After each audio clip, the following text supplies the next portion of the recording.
میگن آرشیتکت این ساختمون مسکونی یه امکاناتی طراحی کرده که تا حالا کسی ندیده. پروژه لوکس زیاد رفتم اما تا حالا این همه آپشن یک جا ندیدم. معماری داخل ساختمان به سبک نئوکلاسیک بود. لابی مرتفع و مجللش بی‌نظیر بود. یه کافه رستوران داشت مخصوص ساکنین. هر روز هم صبحانه فراهم بود، درست مثل هتل‌ها. اتاق جلسات رو که همه دارن. داستان بعد از رفتن به طبقه -5 شروع میشه. یه سالن چند منظوره برای فوتبال، بسکتبال، دوچرخه سواری.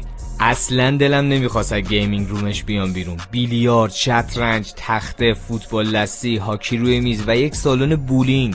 اگرم اهل ورزش باشی، سالن اسکواش و یه باشگاه مجهز داشت. میتونی بعد ورزش و تفریح بری تو اتاق نمک، سنگ داغ و ماساژ که ریلکس کنی. بعدش هم یه حموم سنتی با مه سرد حسابی بدنتو سرحال میکنه. سالن اجتماعات اینجا از خیلی از تالارها قشنگتر و بزرگتر بود. ساختمون یه پارکینگ مجزا داشت برای مهمانان. پارکینگ ساکنین هم کارواش داشت. یه ماشینای پارک بود که اصلا نگم برات. طراحی استخر خیلی جذاب بود. کاشی استخرهای قشنگ، سنسور باران و این آبنمای دیدنی دل منو برده بود. خانه کودک یکی دیگه از امکانات این ساختمون بود که برای مادرها کمک خوبی به حساب می اومد.